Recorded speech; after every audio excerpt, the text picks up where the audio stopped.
आज हम लोग पढ़ेंगे झारखंड में जनजातीय विद्रोह का पार्ट 4।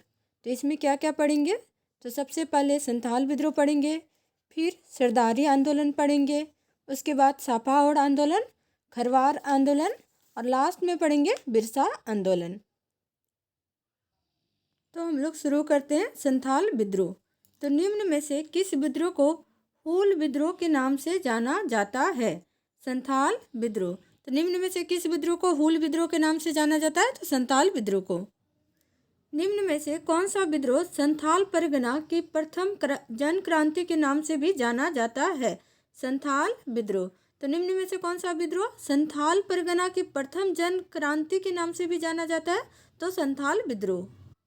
जनजातीय भाषा में हूल का अर्थ क्या होता है? क्रांति, बगावत। तो दोनों होता है, क्रांति भी होता है और बगावत भी होता है। तो इसका करेक्ट ऑप्शन क्या हो जाएगा? सी। तो जनजातीय भाषा में हूल का क्या अर्थ होता है? क्रांति एवं बगावत। कार्ल मार्क्स ने निम्न में से किस विद्रोह को भारत की प्रथम जन क्रांति की संज्ञा दी? संथाल विद्रोह। कार्ल मार्क्स ने किस विद्रोह को भारत की प्रथम जन क्रांति की संज्ञा दी थी? तो संथाल विद्रोह को। इनमें से किस आंदोलन को मुक्ति आंदोलन की संज्ञा भी दी जाती है? संथाल विद्रोह। तो किस आंदोलन को मुक्ति आंदोलन की संज्ञा दी गई है? तो संथाल विद्रोह को। सिद्धू कान्हू के अतिरिक्त निम्न में से किसका संबंध संथाल विद्रोह से है? चांद एवं भैरव। तो सिद्धू कान्हू के अतिरिक्त इनमें से किसका संबंध संथाल विद्रोह से? तो चांद एवं भैरव। निम्न में से किन महिलाओं का संबंध संथाल विद्रोह से है? फूलो एवं झानो। तो निम्न में से किन महिलाओं का संबंध संथाल विद्रोह से? फूलो एवं झानो। संथाल परगना के क्षेत्र में संथालों का सर्वाधिक आगमन इनमें से किस अवधि में हुआ है?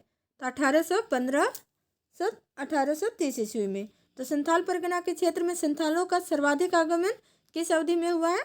तो 1815 से लेकर 1830 ईस्वी के बीच में। इनमें से किस स्थानों के बीच रेलवे लाइन बिछाने हेतु संथालों को बेगार करने के लिए विवश किया गया? भागलपुर से बर्धमान।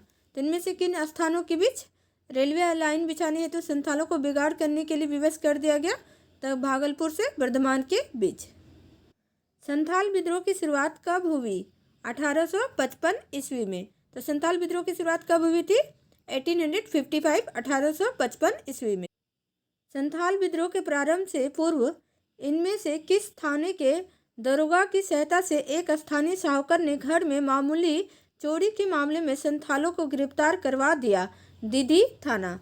तो संथाल विद्रोह के प्रारंभ से पूर्व इनमें से किस थाने के दरोगा की सहायता से एक स्थानीय साहूकार ने घर में मामूली चोरी के मामले में संथालों को गिरफ्तार करवा दिया?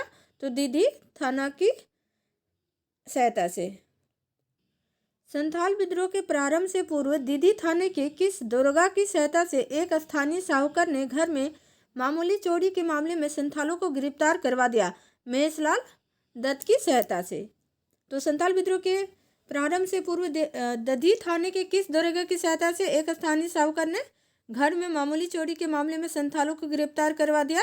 तो महेशलाल दत्त दरोगा की सहायता से। संथाल विद्रोह का प्रमुख कारण क्या था? तो अंग्रेजों एवं गैर आदिवासियों द्वारा आदिवासियों का शोषण करना।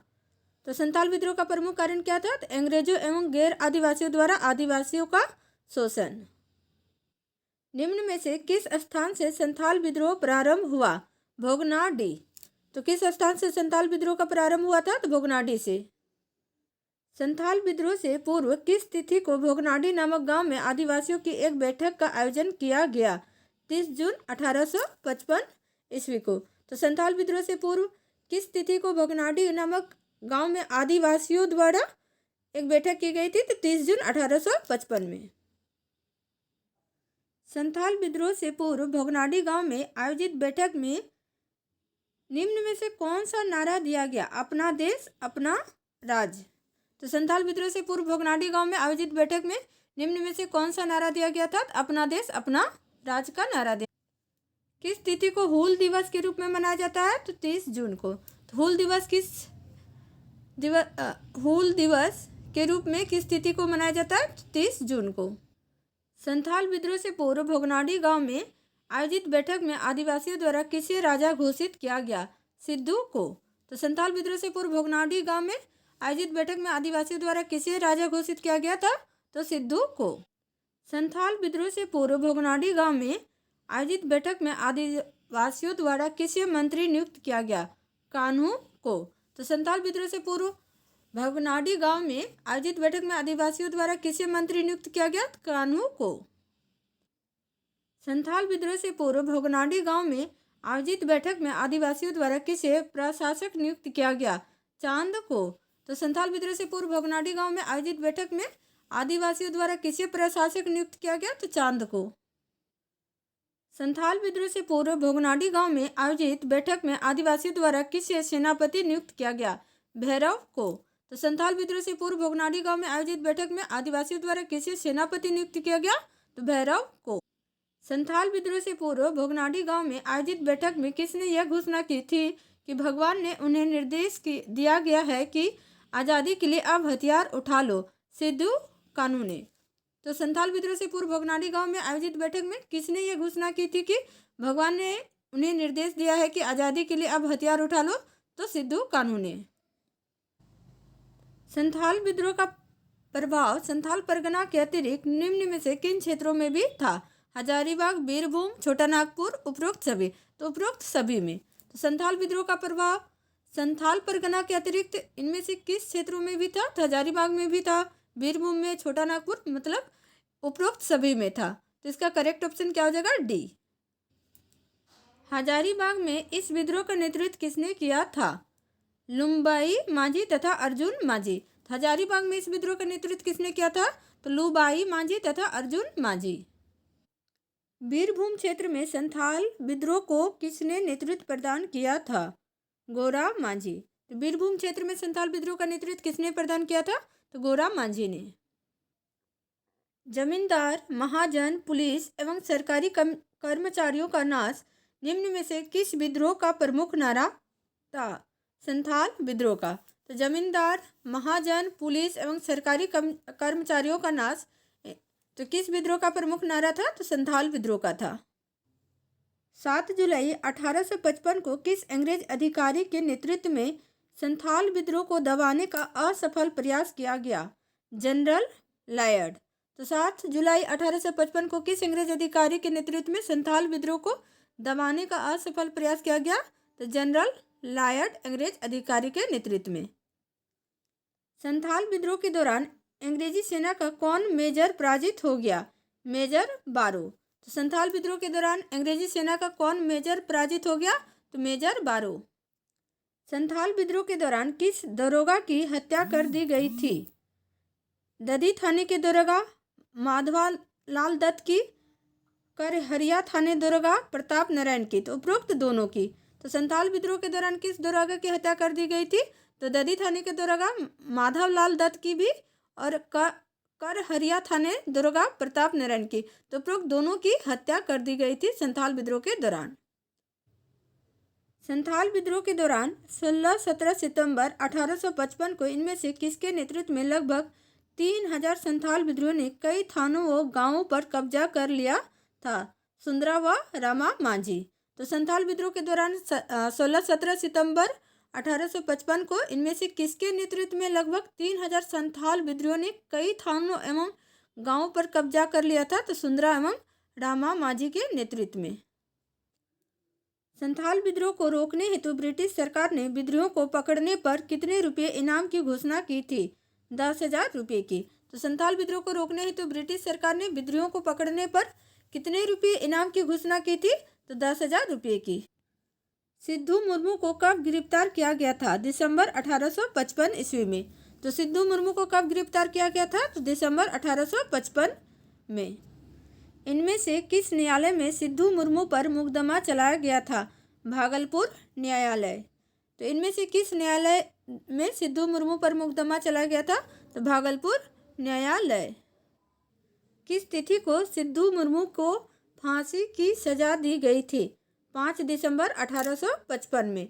किस तिथि को सिद्धू मुर्मू को फांसी की सजा दी गई थी? 5 दिसंबर 1855 ईस्वी में। चांद तथा भैरव को किस स्थान पर अंग्रेजों ने गोली मार दी थी? बड़हेत। तो चांद तथा भैरव को किस स्थान पर अंग्रेजों ने गोली मार दी थी? तो बड़हेत में। कान्हू को अंग्रेजों ने कब गिरफ्तार कर लिया था? फरवरी 1856 ईस्वी में। तो कान्हू को अंग्रेजों ने कब गिरफ्तार कर लिया था? तो फरवरी 1856 में। इनमें से किस स्थान पर कान्हू को अंग्रेजों द्वारा फांसी दी गई थी? भोगनाडी गांव में।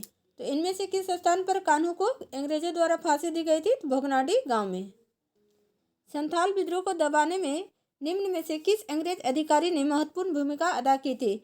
के अलेक्जेंडर, ले थॉमसन, ले रीड। उपरोक्त तीनों। तो तीनों ने संथाल विद्रोह को दबाने में महत्वपूर्ण भूमिका अदा की थी। तो कौन कौन थे? तो के अलेक्जेंडर, ले थॉमसन, ले रीड। तो उपरोक्त तीनों। तो संथाल विद्रोह को दबाने में किस अंग्रेजी अधिकारी ने महत्वपूर्ण भूमिका अदा की थी? तो के अलेक्जेंडर, ले थॉमसन, ले रीड। तीन। संथाल विद्रोह में लगभग कितने लोगों ने भागीदारी की थी? 50,000 लोगों ने। तो संथाल विद्रोह में लगभग कितने लोगों ने भागीदारी की थी? 50,000 लोगों ने। संथाल विद्रोह के दौरान लगभग कितने लोग मारे गए थे? 15,000। तो संथाल विद्रोह के दौरान लगभग कितने लोग मारे गए थे? तो 15,000 लोग मारे गए। अंग्रेजों द्वारा संथाल विद्रोह से बचाव हेतु पाकुड़ के किस टावर का निर्माण कराया था? Martello tower. तो अंग्रेजों द्वारा संथाल विद्रोह से बचाव हेतु पाकुड़ में किस टावर का निर्माण कराया गया था? तो मार्टिलो टावर। संथाल विद्रोह द्वारा पाकुड़ की किस रानी से सहायता का आग्रह किया था? रानी क्षेमा सुंदरी। तो संथाल विद्रोह द्वारा पाकुड़ की किस रानी से सहायता का आग्रह किया था? तो रानी क्षेमा सुंदरी।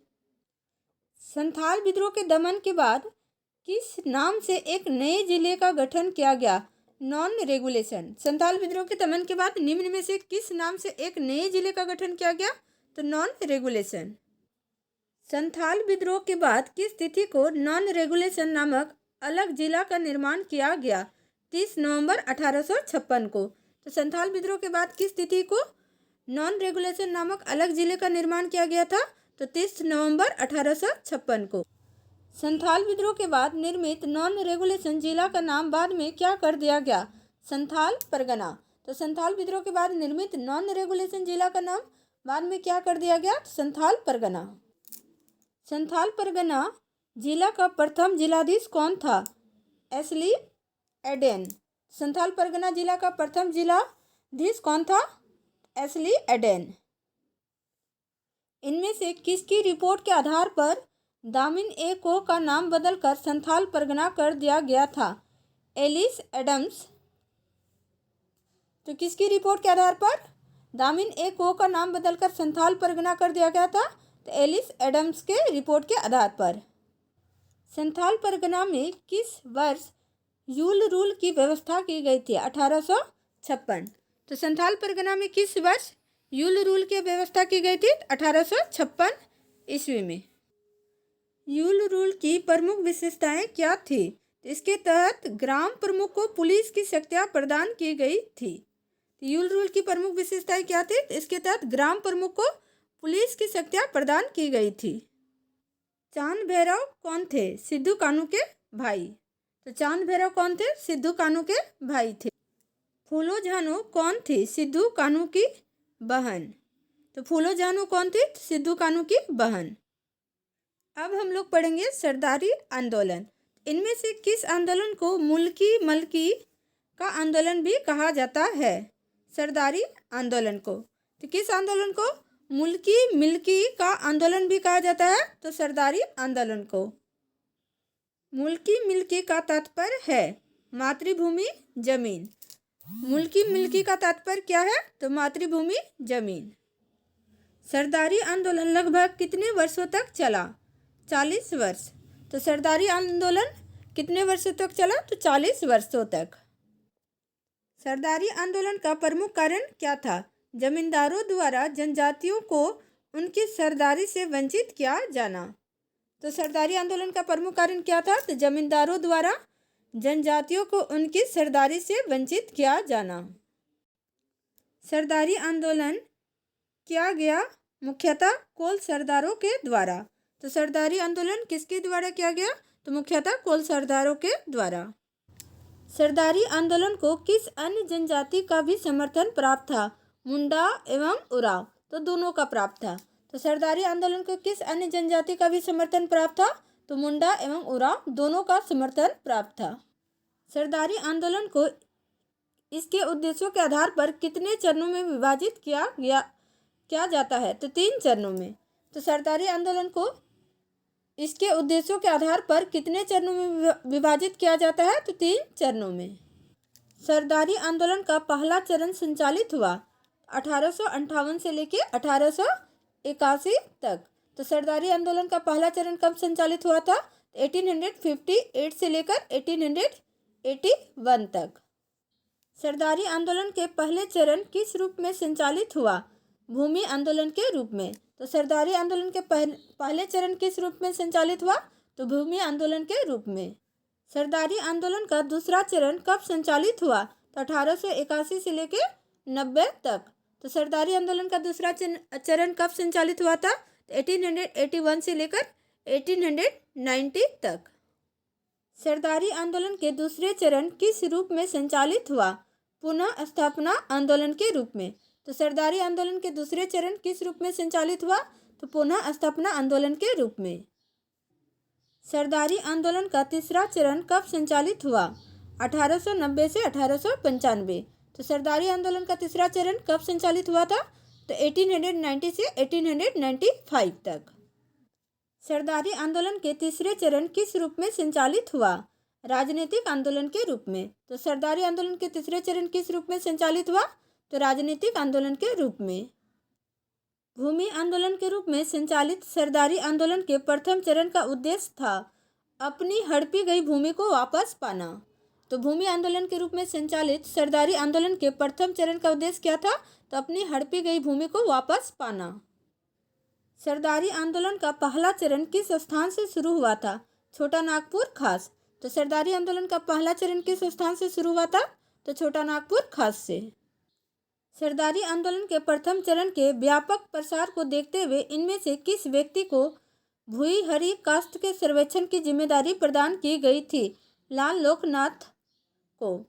तो सरदारी आंदोलन के प्रथम चरण के व्यापक प्रसार को देखते हुए इनमें से किस व्यक्ति को भूईहरी कास्ट के सर्वेक्षण की जिम्मेदारी प्रदान की गई थी?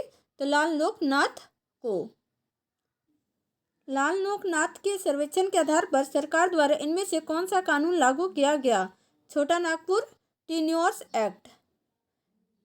लाल लोकनाथ के सर्वेक्षण के आधार पर सरकार द्वारा कौन सा कानून लागू किया गया था? तो छोटा नागपुर टेन्योर्स एक्ट। लाल लोकनाथ के सर्वेक्षण के आधार पर किस वर्ष छोटा नागपुर टेन्योर्स एक्ट को लागू किया गया? 1869। तो लाल लोकनाथ के सर्वेक्षण के आधार पर किस वर्ष छोटा नागपुर टेन्योर्स एक्ट को लागू किया गया? 1869 को। 1889 में लागू किए गए छोटा नागपुर टेन्योर्स एक्ट में इनमें से कौन सा एक प्रमुख प्रावधान किया गया था? तो पिछले 20 वर्षों में रेतों से छीनकर बेची गई भूईहरी व मंजस भूमि को वापस लौटाना। तो 1869 ईस्वी में लागू किए गए छोटा नागपुर टेन्योर्स एक्ट में इनमें से कौन सा एक प्रमुख प्रावधान किया गया था? तो पिछले 20 वर्षों में रेतों से छीनकर बेची गई भूईहरी व मंजस भूमि को वापस लौटाना। छोटा नागपुर टेन्योर्स एक्ट में इनमें से किस जमीन की बंदोबस्ती का प्रावधान नहीं किया गया था? राजहंस, कोड़कर, कुटखट्टी, उपरोक्त सभी। तो इसका आंसर क्या हो जाएगा? उपरोक्त सभी। छोटा नागपुर टेन्योर्स एक्ट में इनमें से किस जमीन की बंदोबस्ती का प्रावधान नहीं किया गया था? तो तीनों में नहीं किया गया था प्रावधान। राजहंस, कोड़कर, कुटखुट्टी, उपरोक्त सभी हो जाएगा इसका आंसर। इनमें से कौन सा सही मिलान है? तो राजहंस राजाओं की ज़मीन, ये सही मिलान है। कोड़कर सदानों की ज़मीन, ये भी सही मिलान है। कुटखट्टी मुंडाओं की ज़मीन, ये भी सही मिलान है। तो इसका करेक्ट ऑप्शन क्या हो जाएगा? डी। तो इनमें से कौन सा सही मिलान है? तो सभी सही मिलान है। राजहंस राजाओं की भूमि, कोड़कर सदानों की ज़मीन, कुटखट्टी मुंडाओं की ज़मीन। सरदारी आंदोलन के दूसरे चरण का उद्देश्य क्या था? अपने पारंपरिक मूल्यों का पुनः स्थापित करना। तो सरदारी आंदोलन के दूसरे चरण का प्रमुख उद्देश्य क्या था? तो अपने पारंपरिक मूल्यों को पुनः स्थापित करना। सरदारी आंदोलन का विलय इनमें से किस आंदोलन में कर दिया गया था? बिरसा आंदोलन। तो सरदारी आंदोलन का विलय इनमें से किस आंदोलन में कर दिया गया था? तो बिरसा आंदोलन। अब हम लोग पढ़ेंगे साफाहौड़ आंदोलन। तो साफाहौड़ आंदोलन कब संचालित हुआ? तो 1870 ईस्वी में। तो साफाहौड़ आंदोलन कब हुआ था? 1870 ईस्वी में। साफाहौड़ आंदोलन को किसने नेतृत्व प्रदान किया? लाल हेम्ब्रम। तो साफाहौड़ आंदोलन किसने नेतृत्व किया था? तो लाल हेम्ब्रम ने किया था। साफाहौड़ का अर्थ क्या है? सिंहभोगा के प्रति समर्पण। तो साफाहौड़ का अर्थ क्या है? सिंहभोगा के प्रति समर्पण। लाल हेम्ब्रम ने साफाहौड़ आंदोलनों में शामिल लोगों को क्या मंत्र दिया? राम नाम। तो लाल हेम्ब्रम ने साफाहौड़ आंदोलन में शामिल लोगों को क्या मंत्र दिया था? तो राम नाम। लाल हेम्ब्रम ने आदिवासियों को किस कार्य से रोका? मांस मंदिर का सेवन से। तो लाल हेम्ब्रम ने आदिवासियों को किस कार्य से रोका था? तो मांस मंदिरा के सेवन से रोका था। साफाहौड़ आंदोलन के जनक लाल हेम्ब्रम ने आदिवासियों को किस बात हेतु उपदेश दिए? धार्मिक एवं चारित्रिक उत्थान हेतु। तो साफाहौड़ आंदोलन के जनक लाल हेम्ब्रम ने आदिवासियों को किस बात हेतु उपदेश दिए? तो धार्मिक एवं चारित्रिक उत्थान हेतु। लाल हेम्ब्रम ने संथाल परगना क्षेत्र में साफाहौड़ आंदोलन के द्वारा किस दल की स्थापना की? देशोद्धारक दल। तो लाल हेम्ब्रम ने संथाल परगना क्षेत्र में साफाहौड़ आंदोलन के दौरान किस दल की स्थापना की? तो देशोद्धारक दल। इनमें से कौन साफाहौड़ आंदोलन के प्रमुख नेता थे? बगम मांझी, पागान मरांडी, पैका मुर्मू, उपरोक्त सभी। तो साफाहौड़ आंदोलन के प्रमुख नेता कौन कौन थे? तो बगम मांझी, पागान मरांडी, पैका मुर्मू, तो उपरोक्त सभी थे। साफाहौड़ आंदोलन का संबंध इनमें से किस जनजाति से है? संथाल। तो साफाहौड़ आंदोलन का संबंध किस जनजाति से है? तो संथाल जनजाति से है। साफाहौड़ आंदोलन का प्रमुख उद्देश्य था धार्मिक पवित्रता पर बल देना। तो साफाहौड़ आंदोलन का प्रमुख उद्देश्य क्या था? तो धार्मिक पवित्रता पर बल देना। अब हम लोग पढ़ेंगे खरवार आंदोलन। तो खरवार इनमें से किस जनजाति की एक उपजाति है? संथाल। तो खरवार इनमें से किस जनजाति की एक उपजाति है? तो संथाल। खरवार आंदोलन के बारे में निम्न में से कौन सा कथन सत्य है? तो यह एक सुधारवादी आंदोलन था, ये कथन सत्य है। इस आंदोलन का उद्देश्य अपने परंपरागत मूल्यों की पुनः स्थापना करना, ये भी कथन सत्य है। इस आंदोलन के दौरान एकेश्वरवाद व सामाजिक सुधार पर विशेष बल दिया गया, ये भी कथन सत्य है। तो उपरोक्त सभी कथन यहाँ पे क्या है? सत्य है। तो खरवार आंदोलन के बारे में यहाँ सभी कथन सत्य दिया गया है। क्या क्या है? एक सुधारवादी आंदोलन था, आंदोलन का उद्देश्य अपने परंपरागत मूल्यों की पुनः स्थापना करना, इस आंदोलन के दौरान एकेश्वरवाद व सामाजिक सुधार पर विशेष बल दिया जाना। तो उपरोक्त सभी कथन क्या है? यहाँ पे सत्य है। खरवार आंदोलन कब शुरू हुआ था? 1874 ईस्वी में। खरवार आंदोलन कब शुरू हुआ था? तो 1874 ईस्वी में। खरवार आंदोलन इनमें से किसके नेतृत्व में प्रारंभ हुआ? भागीरथ मांझी। तो खरवार आंदोलन इनमें से किसके नेतृत्व में प्रारंभ हुआ था? तो भागीरथ मांझी के नेतृत्व। भागीरथ मांझी का उपनाम है बाबा। तो भागीरथ मांझी का उपनाम क्या है? तो बाबा है। खरवार आंदोलन का प्रसार किस क्षेत्र में था? संथाल परगना। तो खरवार आंदोलन का प्रसार किस क्षेत्र में था? तो संथाल परगना क्षेत्र में। भागीरथ मांझी का जन्म कहाँ हुआ था? तलडीहा गांव में। तो भागीरथ मांझी का जन्म कहाँ हुआ था? तो तलडीहा गांव में हुआ था। तलडीहा गांव इनमें से किस जिले में स्थित है? गोड्डा। तो तलडीहा कहाँ पर है? तो तलडीहा गांव गोड्डा में स्थित है। इनमें से किस आंदोलन को भागीरथ मांझी का आंदोलन कहा जाता है? खरवार आंदोलन। तो किस आंदोलन को भागीरथ मांझी का आंदोलन भी कहा जाता है? तो खरवार आंदोलन को। खरवार आंदोलन के दौरान भागीरथ मांझी ने स्वयं को किस गांव का राजा घोषित करते हुए ब्रिटिश सरकार या जमींदारों को कर नहीं देने की अपील की थी? बोसी गांव। तो खरवार आंदोलन के दौरान भागीरथ मांझी ने स्वयं को किस गांव का राजा घोषित करते हुए ब्रिटिश सरकार या जमींदारों को कर नहीं देने की अपील की थी? तो बोसी गांव में। तो बोसी गांव का राजा कर नहीं देने की अपील की थी। खरवार आंदोलन के दौरान जनजातीय लोगों के बीच इनमें से किस प्रकार के सुधार की अपील की गई थी? सुअर, मुर्गा, हड़िया व नाच गाने का परित्याग करे, ये भी था। सूर्य व दुर्गा के अलावा अन्य किसी भी देवी देवता की उपासना ना करे, सिद्धू कान्हू के जन्म स्थान को तीर्थ स्थल के रूप में मान्यता दी जाए। तो उपरोक्त यहाँ क्या हो जाएगा? सभी हो जाएगा। तो खरवार आंदोलन के दौरान जनजातीय लोगों के बीच इनमें से किस प्रकार के सुधार की अपील की गई थी? तो सुधार की अपील यहाँ सभी की गई थी। सुअर, मुर्गा, हड़िया व नाच गाने का परित्याग करे, ये भी अपील की गई थी। सूर्य व दुर्गा के अलावा अन्य किसी भी देवी देवता की उपासना न करे, ये भी अपील की गई थी। सिद्धू कान्हू के जन्म स्थान को तीर्थ स्थल के रूप में मान्यता दी जाए, ये भी अपील की गई थी। तो उपरोक्त यहाँ क्या हो जाएगा? सभी सही हो जाएगा। तो इसका करेक्ट ऑप्शन डी हो जाएगा। खरवार आंदोलन के प्रसार को रोकने हेतु अंग्रेजों ने भागीरथ मांझी के साथ साथ उनके किस सहयोगी भी गिरफ्तार कर लिया था? ज्ञान परगनेत। तो खरवार आंदोलन के प्रसार को रोकने हेतु अंग्रेजों ने भागीरथ मांझी के साथ साथ उनके किस सहयोगी को भी गिरफ्तार कर लिया गया था? तो ज्ञान परगनेत को। हजारीबाग में खरवार आंदोलन का नेतृत्व किसने किया? दुबू बाबा। हजारीबाग में खरवार आंदोलन का नेतृत्व किसने किया था? तो दुबू बाबा ने।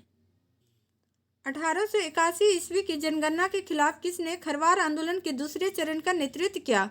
दुविधा गोसाई। तो 1881 ईस्वी की जनगणना के खिलाफ किसने खरवार आंदोलन के दूसरे चरण का नेतृत्व किया? तो दुविधा गोसाई। खरवार आंदोलन के संबंध में कौन सा कथन असत्य है? तो इस आंदोलन का लाल हेम्ब्रम ने नेतृत्व किया, ये कथन क्या है? असत्य है। अब हम लोग पढ़ेंगे बिरसा आंदोलन। तो इनमें से किस आंदोलन को मुंडा उलगुलान भी कहा जाता है? बिरसा आंदोलन। तो इनमें से किस आंदोलन को मुंडा उलगुलान भी कहा जाता है? तो बिरसा आंदोलन को। उलगुलान का अर्थ है विद्रोह, महान हलचल, उपरोक्त दोनों। तो उलगुलान का क्या अर्थ है? तो विद्रोह भी है और महान हलचल भी है, तो उपरोक्त दोनों है। मुंडा उलगुलान को किसने नेतृत्व प्रदान किया? बिरसा मुंडा ने। तो मुंडा उलगुलान को किसने नेतृत्व प्रदान किया? तो बिरसा मुंडा ने। बिरसा मुंडा के नेतृत्व में मुंडा उलगुलान कब प्रारंभ हुआ? 1895 ईस्वी में। तो बिरसा मुंडा के नेतृत्व में मुंडा उलगुलान कब प्रारंभ हुआ? तो 1895 ईस्वी। मुंडा उलगुलान का प्रारंभिक स्वरूप कैसा था? सुधारवादी। तो मुंडा उलगुलान का प्रारंभिक स्वरूप कैसा था? तो सुधारवादी था।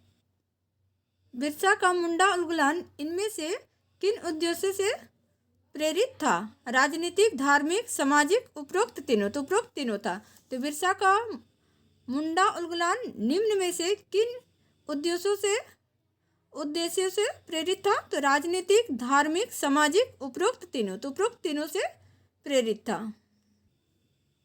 मुंडा उलगुलान का प्रमुख कारण क्या था?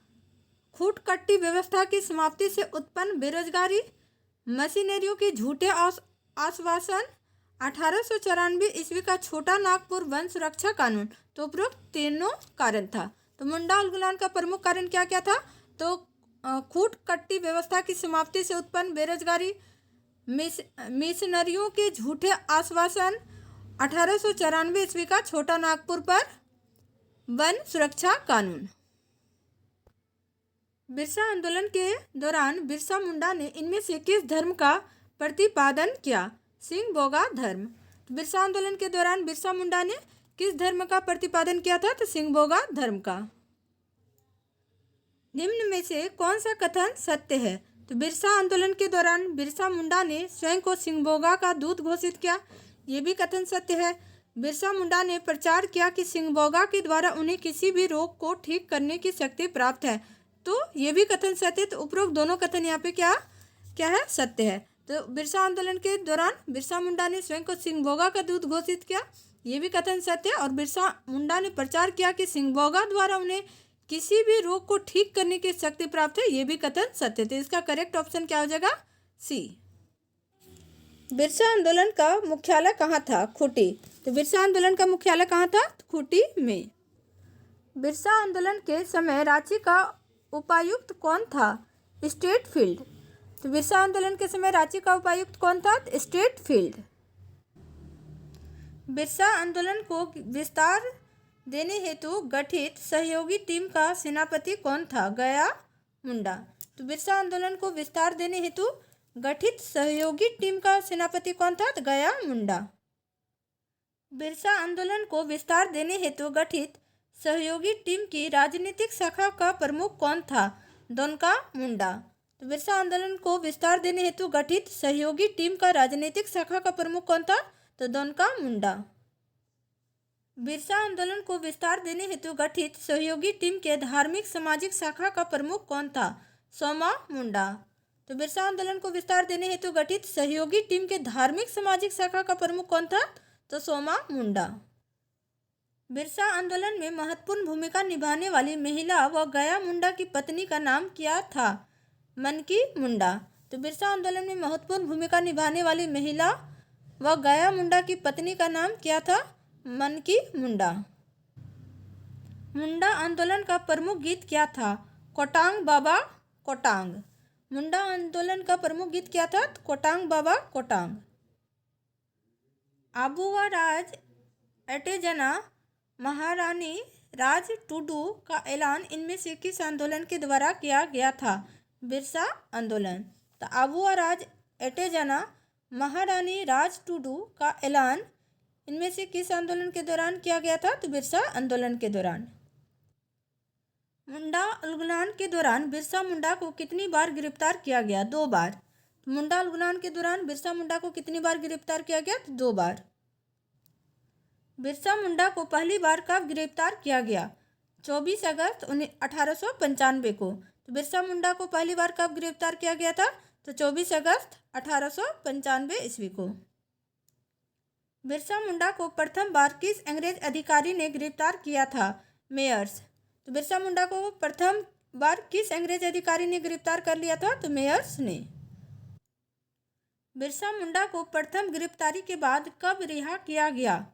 30 नवंबर 1897 ईस्वी को। तो बिरसा मुंडा को प्रथम गिरफ्तारी के बाद कब रिहा किया गया? तो 30 नवंबर 1897 को। बिरसा मुंडा को 30 नवंबर 1897 को किस उपलक्ष्य में रिहा किया गया? महारानी विक्टोरिया के हीरक जयंती के अवसर पर। तो बिरसा मुंडा को 30 नवंबर 1897 को किस उपलक्ष्य में रिहा किया गया? तो महारानी विक्टोरिया की हीरक जयंती के अवसर पर। बिरसा मुंडा को गिरफ्तार करके इनमें से किस जेल में रखा गया था? डोरंडा। तो बिरसा मुंडा को गिरफ्तार करके इनमें से किस जेल में रखा गया था? तो डोरंडा जेल में। बिरसा मुंडा को पहली बार किस आरोप में गिरफ्तार किया गया था? ब्रिटिश सरकार के खिलाफ षड्यंत्र के आरोप में। तो बिरसा मुंडा को पहली बार किस आरोप में गिरफ्तार किया गया था? तो ब्रिटिश सरकार के खिलाफ षड्यंत्र के आरोप में। बिरसा मुंडा ने किस तिथि को एक सभा में अंग्रेजों के विरुद्ध विद्रोह करने का निर्णय लिया? 25 दिसंबर 1899 को। तो बिरसा मुंडा ने किस तिथि को एक सभा में अंग्रेज के विरुद्ध विद्रोह करने का निर्णय लिया? तो 25 दिसंबर 1899 को।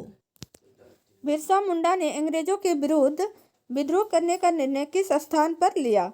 डुम्बारू मुरू में। तो बिरसा मुंडा ने अंग्रेजों के विरुद्ध विद्रोह करने का निर्णय किस स्थान पर लिया? तो डुम्बारू मुरू में।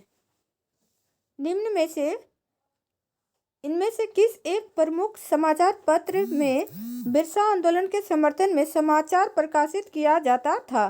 बंगाली। इनमें से किस एक प्रमुख समाचार पत्र में बिरसा आंदोलन के समर्थन में समाचार प्रकाशित किया जाता था? तो बंगाली में। बिरसा आंदोलन के दौरान किस स्थान पर अंग्रेज सैनिकों द्वारा भयंकर गोलीबारी की गई थी? डोम्बारी पहाड़ी से। तो बिरसा आंदोलन के दौरान किस स्थान पर अंग्रेज सैनिकों द्वारा भयंकर गोलीबारी की गई थी? तो डोम्बारी पहाड़ी पर।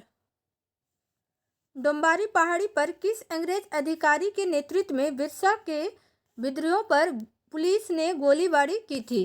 स्ट्रीट फील्ड के नेतृत्व में। तो डोम्बारी पहाड़ी पर किस अंग्रेज अधिकारी के नेतृत्व में बिरसा के विद्रोह पर पुलिस ने गोलीबारी की थी? स्ट्रीट फील्ड के नेतृत्व में।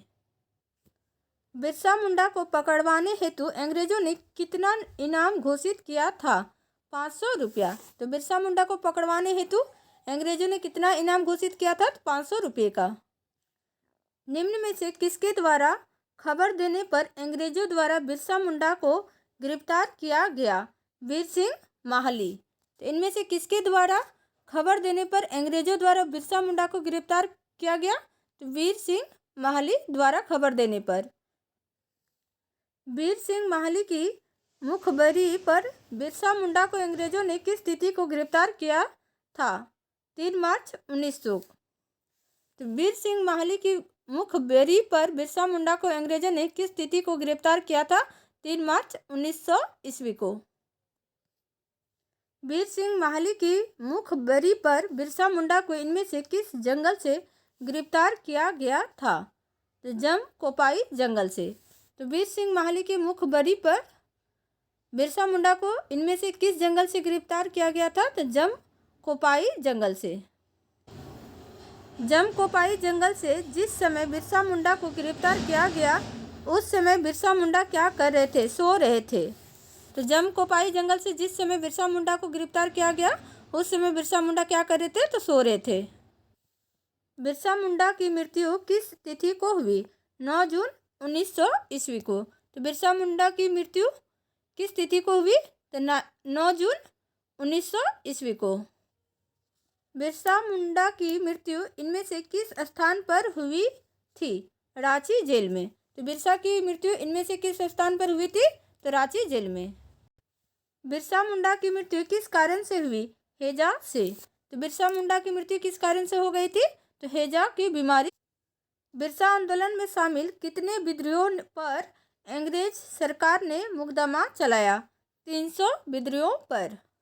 तो बिरसा आंदोलन में शामिल कितने विद्रोहियों पर अंग्रेज सरकार ने मुकदमा चलाया? तो 300 विद्रोहियों पर। बिरसा आंदोलन में शामिल विद्रोहियों में से कितने विद्रोहियों को फांसी की सजा दी गई थी? 3। बिरसा आंदोलन में शामिल विद्रोहियों में से कितने विद्रोहियों को फांसी की सजा दी गई थी? तो 3।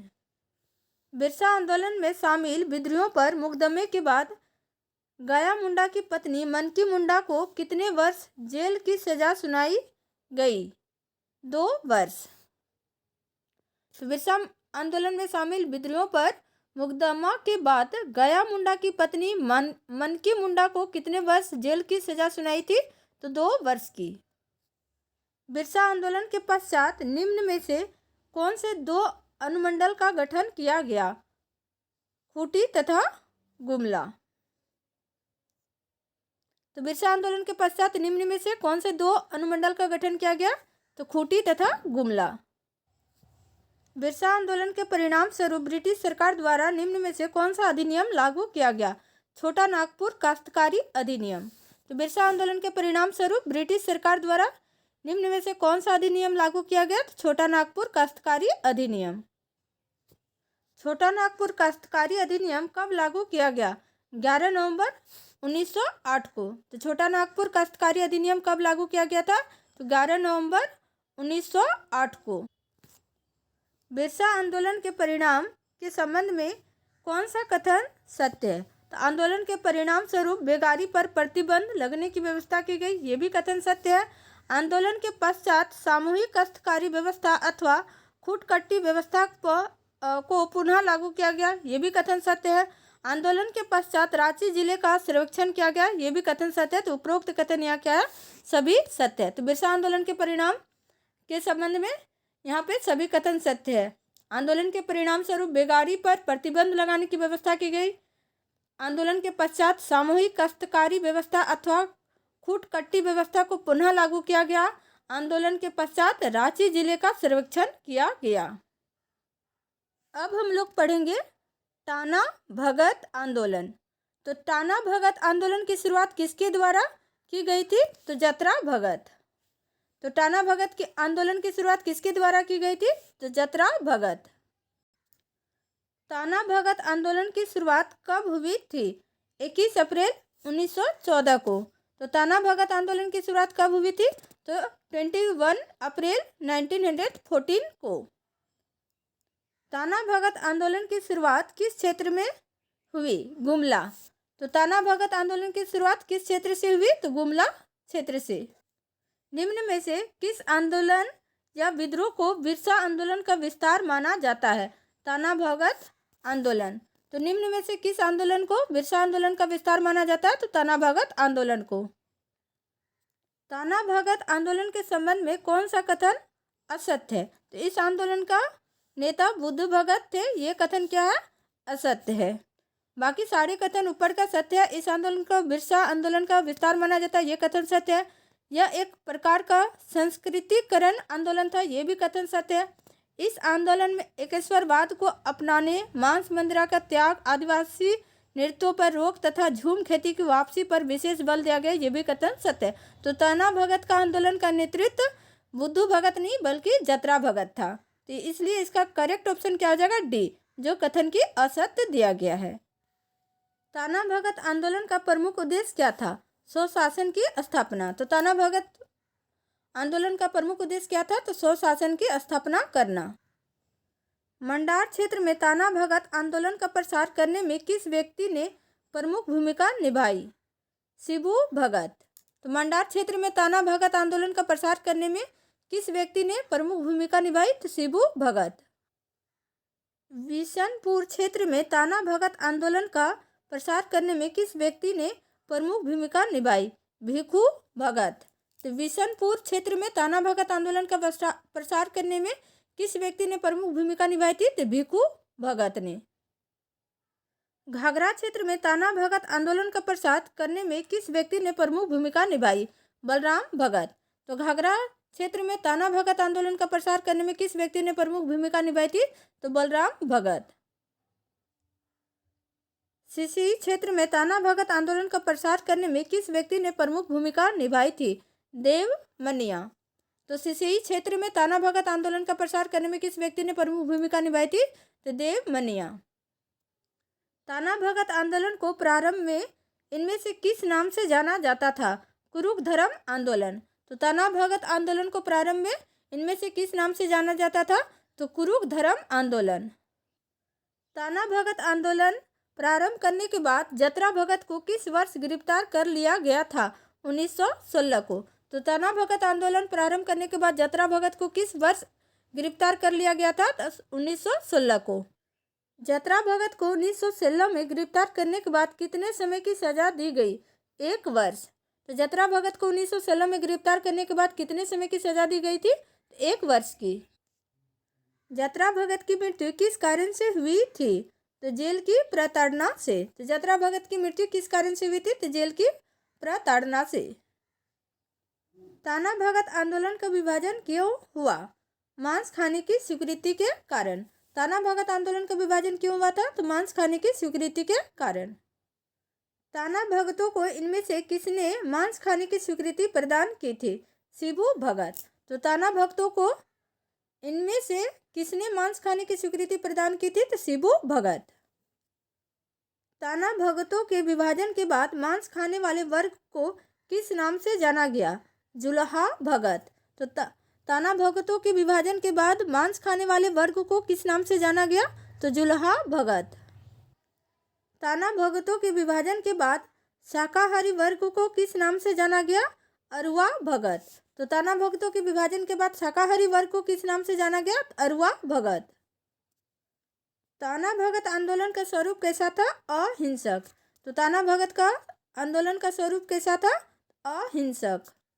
इनमें से किस क्षेत्र में ताना भगत आंदोलन का प्रभाव था? रांची, पलामू, सुरगुजा, उपरोक्त सभी। तो इनमें से किस क्षेत्र में ताना भगत आंदोलन का प्रभाव था? तो सभी में था। रांची में भी, पलामू में भी, सुरगुजा क्षेत्र में भी, तो उपरोक्त सभी में। ताना भगत आंदोलन के दौरान ताना भक्तों ने महात्मा गांधी के किस आंदोलन में महत्वपूर्ण सहयोग प्रदान किया? असहयोग आंदोलन, सविनय अवज्ञा आंदोलन, ए बी दोनों। तो ताना भगत आंदोलन के दौरान ताना भक्तों ने महात्मा गांधी के किस आंदोलन में महत्वपूर्ण सहयोग प्रदान किया था? तो असहयोग आंदोलन और सविनय अवज्ञा आंदोलन में, ए बी दोनों में। निम्न में से किसके नेतृत्व में ताना भक्तों ने सविनय अवज्ञा आंदोलन में भाग लिया? सिद्धू भगत। तो किसके नेतृत्व में ताना भक्तों ने सविनय अवज्ञा आंदोलन में भाग लिया था? तो सिद्धू भगत के नेतृत्व में। निम्न में से कौन सा आंदोलन विशुद्ध रूप से गांधीवादी तरीके से लड़ा गया पहला आदिवासी अहिंसक आंदोलन था? ताना भगत आंदोलन।